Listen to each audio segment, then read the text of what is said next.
Welcome to Guided by Third Wheel, the podcast. My name is Amber Ireland, and I'm here with my co-host, Joe Bucaro. Let's get started.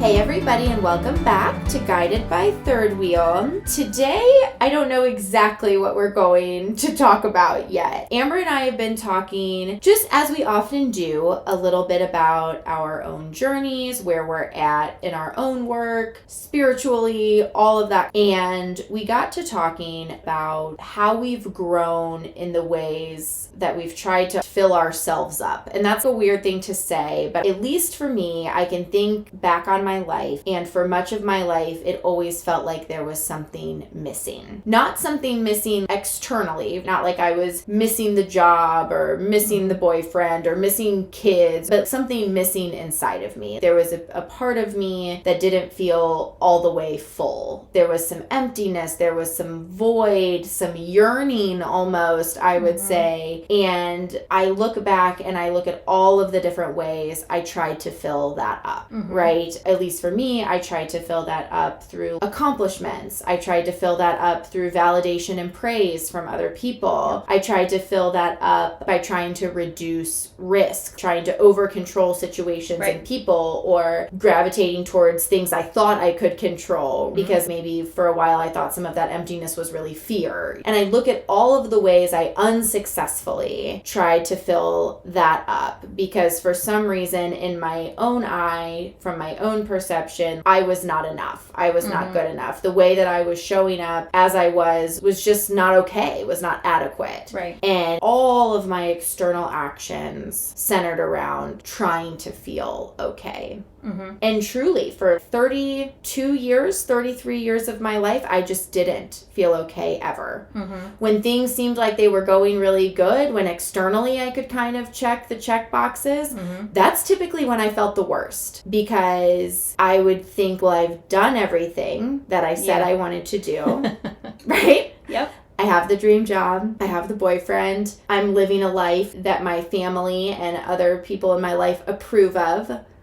I have money. I have everything. And I am telling you, Amber, those are the times when I felt the worst. When my mental health swan dived off a cliff in a way that I cannot even describe to you. Because here I reach this crisis again. Right. I have everything that I'm supposed to have. Why do I still feel empty inside? Right. And not to spoiler alert the story, but thankfully, by the grace of God and the universe and everything else, I was able to overcome that in a way that I can very clearly remember where I was sitting, the work I was doing. I was journaling on a day in August in 2022 when I finally realized, holy shit, Jill, you as you are is enough. Yeah. You could win every fucking award there ever was. You could have the world's most perfect partner and perfect children. You could walk around all day, every day, and everyone would tell you how wonderful you are. And none of that fucking matters, because I realized then that I could have all those things and I still wouldn't feel okay. Right. It was an inside job. And so it's hard even now to verbalize how I feel different. But it was pivotal for me. And Amber, I know you're unpeeling some things right now that is a similar or parallel journey to what I just described. And I imagine if we're dealing with it, there's probably other people dealing with it too. So that's what we wanted to talk about today. What are your thoughts? So I know I have gone through versions of this in my life where I felt that emptiness, that internal emptiness. And I've had to peel away the layers. I have found little nuggets of wisdom that have started to build me up. I wish that one of those times would have been as almost complete as what you are describing, but I feel like my journey has been small nuggets of that. And then coming into now, another nugget of that, of finally being like, oh, other people see me differently than I see myself.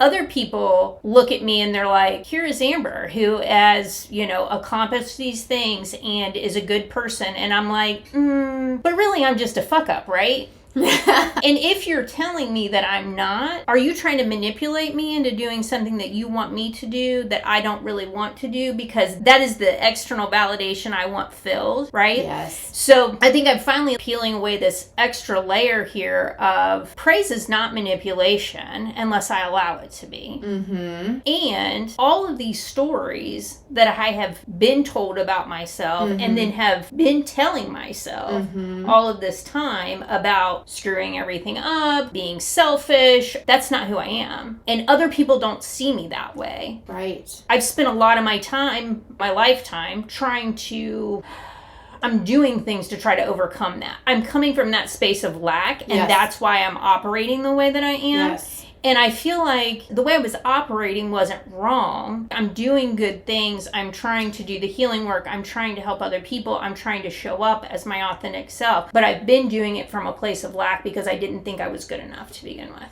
What's kicking around in the fringes of my brain that I'm going to have a hard time articulating is I feel like you're doing it from a place, like your version of reality is wrong. Right. You're operating off of a false narrative. You are showing up in the world overcompensating for this version of you that no one else sees. Yep. So your behaviors and your actions are somewhat incongruent, if that makes sense. Which I imagine, and certainly I behave in ways that are incongruent as well, that's going to create issues too. Yeah. Because people are going to see you, truly as you are, right? As I always say, perception is reality. People are going to see you as you are, but there's going to be a weird thing because they're going to be like, why the fuck is she acting like that? Because you don't see you as you are. Right. You see this very faulty, overly judged version of yourself. Yeah. And I do think, gosh, that many of us probably show up in the world overcompensating for a version of us that isn't even real. Right. And it probably in doing so are causing more problems. Oh, yeah. Than we might have caused otherwise. For sure. And when I say just recently, I mean yesterday, it just became very clear to me that just show up as you are. That is your wholeness. You don't have to keep chasing this wholeness. You've always had the wholeness. There is no go fill yourself up. You are full. Right. If you will stand in who you are. If you want to stand in some other weird pretend version of you, no, you're not full and you're going to have to chase that. Yes. But if you will just step back over here into who you are and have always been, in the wisdom that you have always had, there is no more chasing to fill up. Correct. No one can take that. Nobody can take away my fullness, and nobody can give it to me. It is just is. It is. Yeah, and it's not like you're on this quest to do enough, to feel enough, to do enough work to fill yourself up. You are full. The issue is that you are not standing in your fullness, that you are not embracing your fullness, right? Yes. And I was trying to verbalize to you how I felt that day, right? That morning when I was finally like, holy shit, the entire way that I have thought about myself and the world and how I have operated, not was wrong, but could have been so much better. Yeah. I could have shedded all of this shit that I was carrying. And it almost feels like, if I were to conceptualize it, it was almost a yanking of myself back into place, right? Let me come back to where I have always been, even though I didn't know I had been there. Does that make sense? Yeah. Let me come back to where I am. Let me stand in my fullness and let me know that it is enough.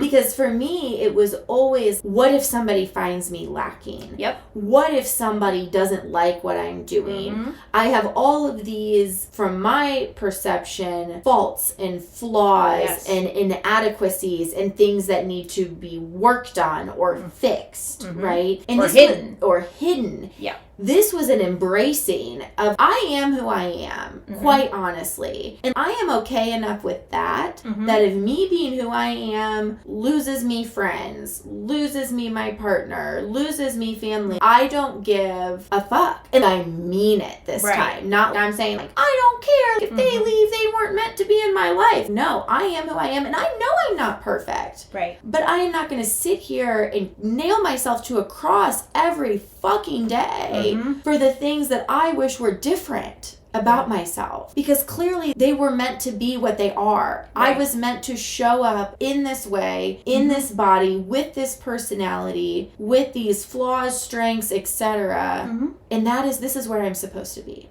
Yeah, absolutely. And I think the other thing is that we were talking about, for me, this finding of myself, returning to myself more is what I would call it. It has a spiritual component. And not everybody endorses spirituality. Not everybody endorses a higher power. But to me, I am able to find myself, to stay grounded in myself and understanding where I sit in this greater design, right, of the universe around me. So I don't know if that resonates at all with you either. Yeah, I think it does. And I see it sometimes as wisdom. It's my inner wisdom. It is what my soul came here with. And I came here with all of the wisdom that I needed, and the ability to understand everything that I needed to understand to walk this journey of this lifetime, right? But I came into this lifetime and then the world got me and was like, here is a belief that you should have. Here are some labels that we're going to give you.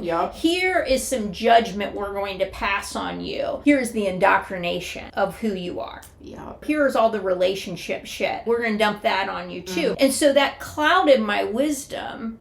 Because then I started believing that someone else's wisdom was better than mine. And I needed to follow that path, right? And I can see now that in order to get back to my original wisdom, I had to walk through finding that that was not mine and work my way back. Right? And I think that we do spend a lot of our lifetime working our way back to our original soul, right? And what our original gifts were and what we originally knew in our hearts after all of the mud has been slung. And we didn't have the ability at that time to see it as such. We start then pulling that away, pulling away the layers and getting back to finding our own wisdom. Sometimes people look at that wisdom as an internal wisdom. Sometimes they look at it as universal wisdom. Sometimes they look at it as a spiritual wisdom, a religious wisdom, whatever the case may be. I don't think that anybody can deny that there is some internal knowing that everyone has, regardless of where it comes from. Sure. I agree with that. And I think when you were talking about that, we show up in this world with all the wisdom we need, and then life inevitably lifes at us, right? Life inevitably happens. And that, one, is so true, and two, helps me have compassion for me. Right. If that makes sense. I have always been my own harshest critic. And we've talked about this too. Just, why did you do that? Why that person? Why that action? Why that response?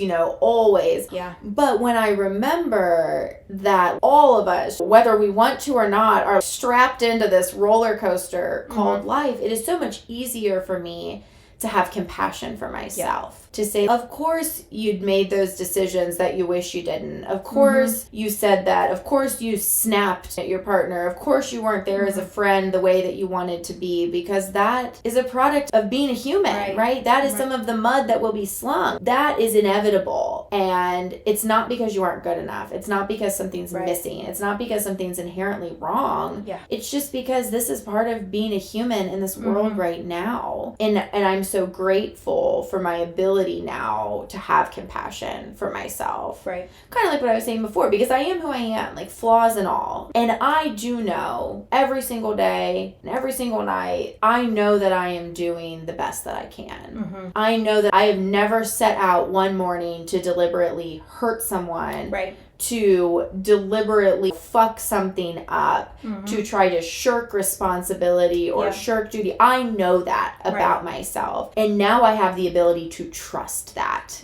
And that is something that I'm really grateful for. I think there's a couple layers. You go through life and your different versions of yourself as you're trying to figure these things out. And 5 years out, 10 years out, you look back, you're like, damn, why did I do that? Yeah. Why did I show up like that? What in the hell was I thinking? And I know for me, it is a rare occasion that I'm going to blame anyone externally for anything that has happened in my life. I go directly to, Amber, why did you choose that?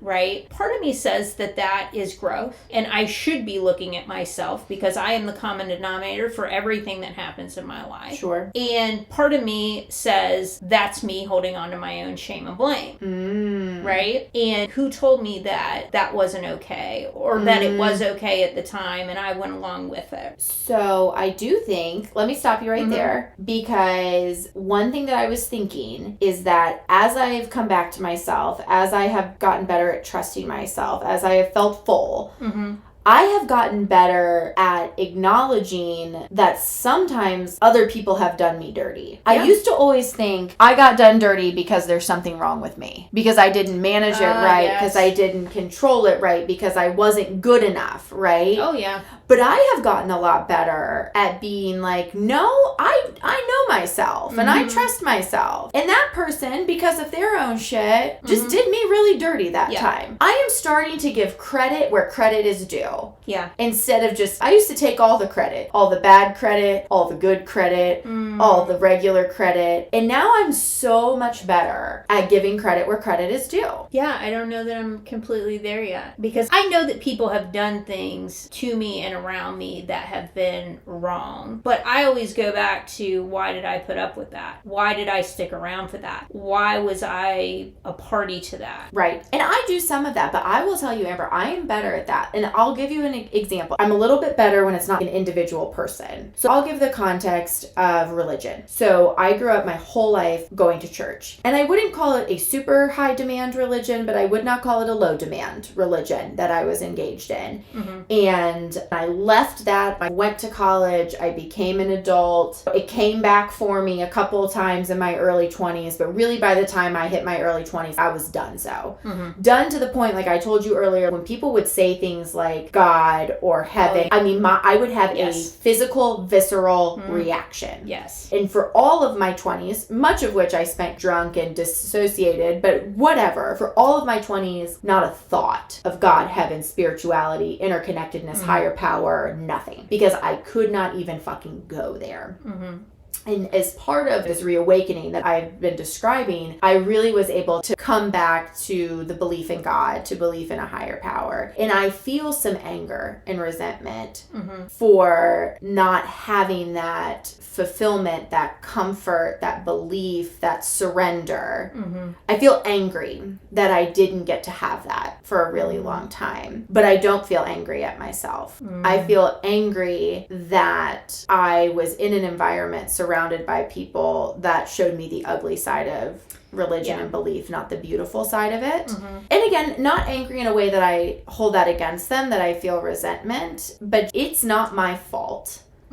I just don't think that is. Yeah. And to be able for me to just say that something isn't my fault is huge for me. So something to think about, you know. Absolutely. You and the people here, we need to give credit where credit is due. And when you were talking about that, coming back around to understanding that there was a higher power, we have a similar journey in that, where I grew up, and I mean, I don't know how often you went to church, but I went to church all the time. And I grew up in that with my parents that I lived with, and there were good things about church, but a lot of things about judgment, and probably where all of my shame and guilt and not enoughness comes from. Yeah. And so I similarly, back and forth throughout my young adult life, was just, no, I'm not engaging in this. I would only pretend engage in it because of my family. And there was one day I was driving, and I know exactly where I was on the highway, and it had been a long drive. I don't know if I was coming from Columbus, but I was coming from that area, and I was coming home. And it just dawned on me that all of these things that I was struggling with religion, and what I had been thinking about was all of these different religions in the world, and why is everyone, Christianity is the way that you have to be, or Muslim is the way you have to be, or whatever. I was really struggling with, how are there all of these different things? Is one thing right? What is the deal? And it just came down on me like a ton of bricks that, no, Amber, it's all the same fucking thing. Yeah. It's all the same thing, and none of these books are correct to the experience that you have with that higher power. Yes. They are different guideposts for different people who may need them at that time, or people in different areas of the world based on their culture. And yes, humans have taken those books and made them into ways to be powerful over other people at times and use that to do that. But God is the same God. The universe, God, the divine, whatever you want to call it, that higher power is the same for every single person. Yeah, there is just one. Yeah. It is the same. And if that one universal truth, that one universal divine truth is just one thing, then we all have it. And we all are it. You know? It is us and we are it. And that interconnectedness, I think some people would call it that surrender to it, right? Is another huge thing that has helped me find peace. You know, that belief that the universe unfolds as it should. What is meant to be will be. All of that. I am enough because I am. To me, when things start to feel out of control, when I want to begin to control, when I want to try to safeguard my sense of security and wholeness with people, with things, with praise, I can ground back down into that which is meant for me will not pass me by. I am enough. This is enough. The way that we are is where we are supposed to be. Well, and my wholeness is the same as your wholeness, so why do I need yours? Exactly. I don't need yours. I don't need you to validate for me. I don't need you to show up and tell me that I'm okay, or go find this thing to fill me up. And I think about it, we talk a lot in self-care about filling your cup and making sure you're taking care of yourself. And yes, you do need to take care of yourself. But if you're taking care of yourself from the mindset that I am not enough now, so I need to go be enough. Yes. That is a very different place than saying I am whole and I am going to take care of my wholeness. Yes. Because I do think in a lot of the language we use, probably because we live in a capitalistic society, right? Empty and full. And it's around this thought of accumulation. Yeah. Accumulation of things, accumulation of time, accumulation of rest. And I think the orientation is off. As we've been talking about this, it just came to me because we're talking about full and empty. And the majority of my life, being empty was preferred. Being small was preferred. Being physically smaller with less weight. I think all of those pieces stemmed out of that same place of I need to remain empty because that was comfortable. That's where I needed to be. Well, and that's where you're supposed to be. And it's weird to think about it in that way, that maybe part of my journey and finding my wholeness was difficult because I didn't want it. I couldn't accept it. Because you were afraid that your wholeness would make other people, the powers that be, uncomfortable. You know, it's so funny, and you can edit this out if you want, because I don't know how politically correct what I'm about to say is, but it's so funny that you just said this, because I was having a thought this morning. So I am, as all women probably in America, I obsess about my weight, right? All the time. And I always worry that I'm gaining too much weight, this, that, and the other. And several years ago, I was talking to a man, I was complaining, and I said, man, I don't know, my clothes aren't fitting, like I just feel like I'm too fat. And this man was black. And he was like, why would you say that? You know, he was being nice, right? I said, no, I just feel like I just don't look the way I want to look. And he's like, you look great. And he goes, I don't know why all these white men want their women to look sick, want them to look so skinny that they're sick. And we were kind of like, ha ha ha, like preference jokes, whatever, right? And off I went. But I think about that all the time. And I think about it in the context of the patriarchy. Why do the powers that be want us as women to be small physically? Because we're not full. If we're so skinny we're almost sick, is it because we're weaker then? And I was thinking about it this morning, of course, because I was looking at myself in the mirror thinking like, God, I look fat. And I thought about what he said. Why do these white men always want their women to look sick? You know, and I am sure there are men of all races and women of all races. Let me not make this a big racial thing, but think of where the power lies. Right. And I do think culturally, if you just think culturally, people that living in different countries and different areas of the world, there are different ways that they define beauty, physical and beauty. Standards of beauty, yeah. Right. And even in our country, that has changed over the years. And there were times where it was better that women were curvier and things like that. And now you better get on your anorexia because... Yeah. I do think, do they want us to be small to the point that we are physically frail? And I think sometimes the answer is yes. And I think in that same was another aha moment for me, another peel back of the onion, when I realized in what you said, our wholeness makes people uncomfortable. It does. Yeah. Our wholeness, our fullness, a woman being able to sit up and take up space. That's another thing we talk about. The way that men take up physical space compared to women is insane to me. And planes and audiences, everything. Right. In the bed. In the bed. How often do you hear a couple complain that the woman is taking up too much of the bed? Oh yeah, it's always a joke. Oh, she's crazy. I'm just hanging on to the side with a sliver of the cover. Because I don't want to take up too much. But it's normally men who are complaining that the woman is taking up too much of the bed. And then that internalizes for us, don't. But I think when we're unconscious, when we're asleep, we take up the space. Interesting. That's interesting. We've talked about this in other podcasts. You know what I'm about to say? That sometimes when somebody is standing in their truth and standing in their power and holding their boundaries, sometimes I'm like, okay, bitch, whoa, back up. Because that's we're just conditioned that we don't want people, or it makes us uncomfortable when people stand in their power. Oh man, or it makes us nervous for them. I mean, I know that I have watched women stand in their power and I'm like, oh, you don't know what's about to come for you. Yeah. And I'm nervous for them, where I should just be celebrating them and be like, yeah, whatever comes for you, you're absolutely going to be able to take care of that. Oh, and I mean, I know that I certainly, when there have been times where I have spoken up and spoken out or stood in my power or held a boundary, then you have the hangover of, oh God, they're coming for me. Or you have people come to you and say, oh, watch out. Well, and now I'm thinking about what you texted me yesterday. When you wanted to celebrate a really cool win for a project that we've been doing. Right. And you said, what do you think about putting this out on social, celebrating it, celebrating our people? And I was like, no, I don't think it's a good idea. I literally texted back, I think too many people will have feelings about it.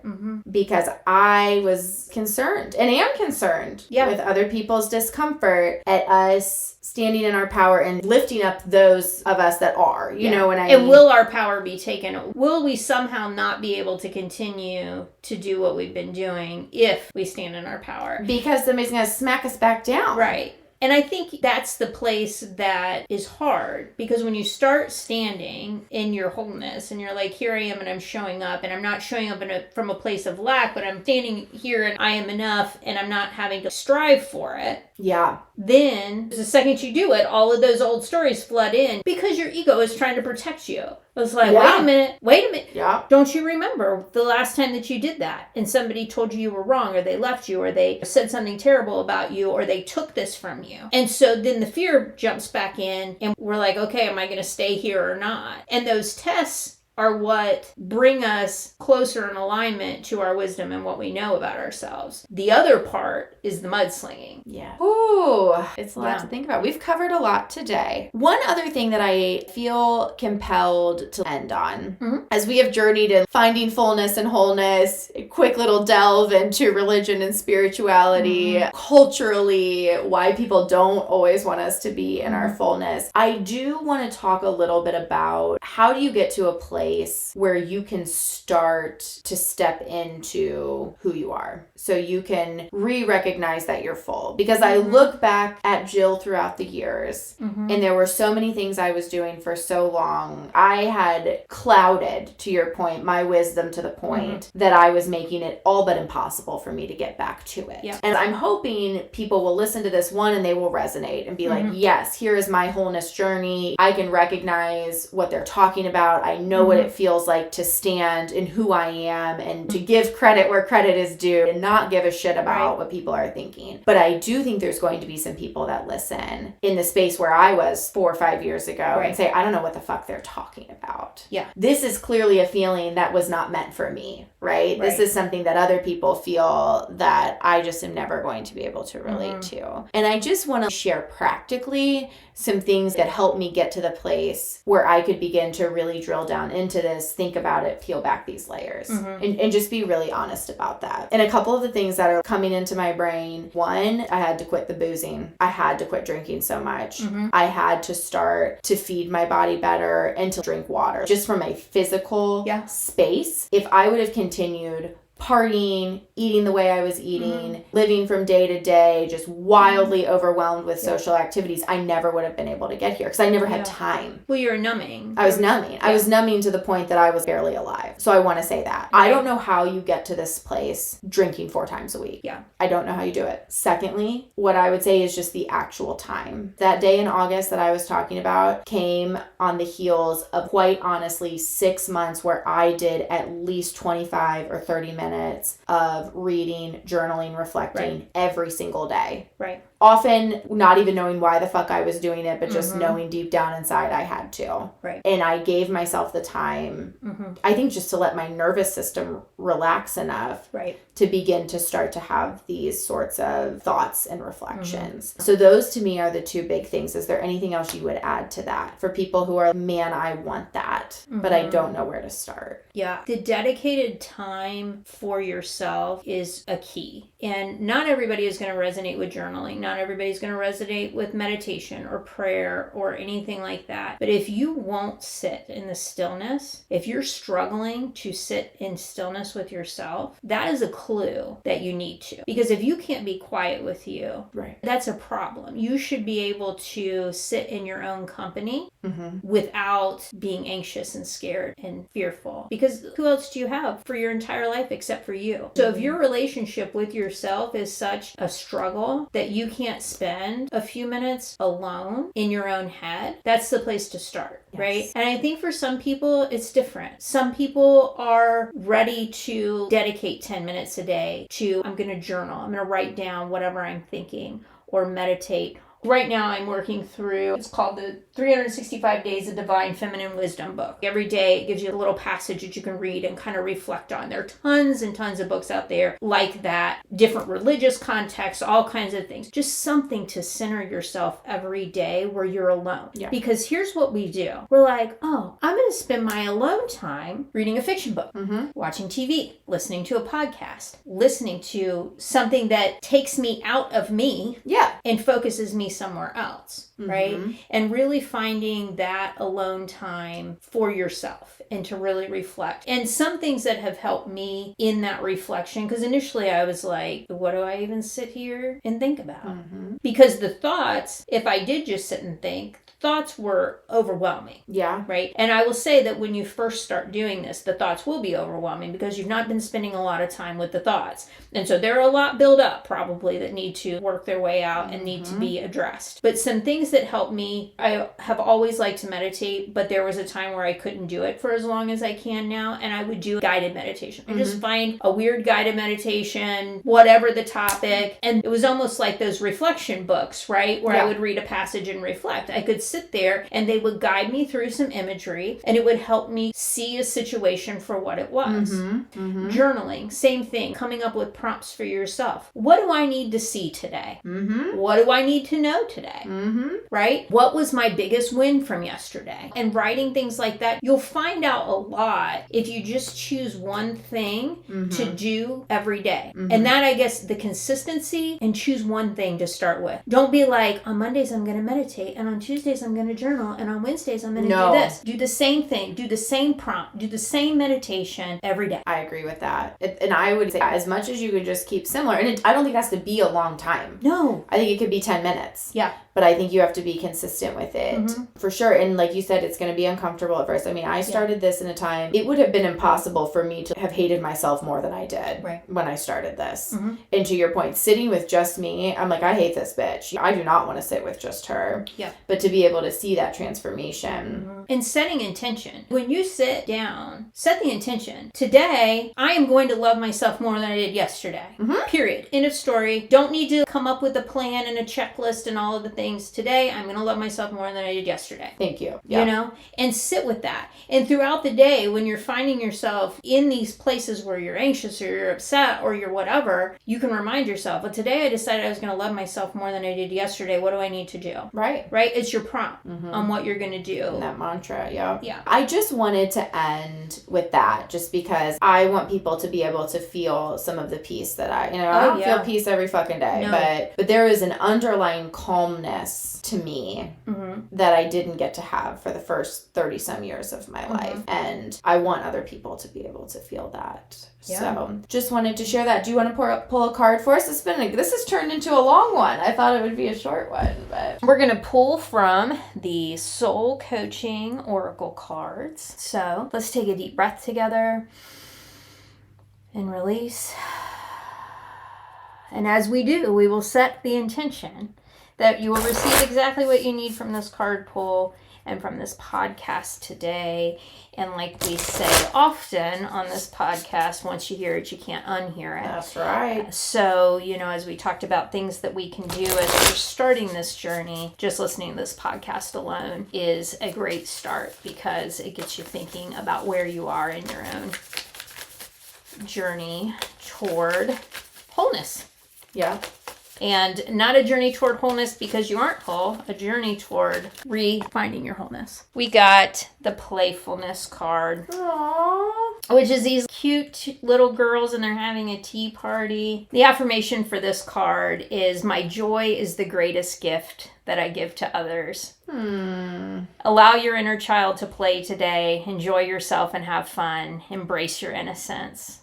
And I love that we ended this on, my joy is the greatest gift that I give to others. Yes. Because in our wholeness, we have joy. And when we are chasing our wholeness, often we don't have a lot of joy in that. And if you're thinking about how you're showing up in the world, finding your own joy and wholeness really is the greatest gift that you can give, not only to yourself, but to everyone else around you and to the universe. Amen to that, yes. All right, guys. Thanks so much. Bye.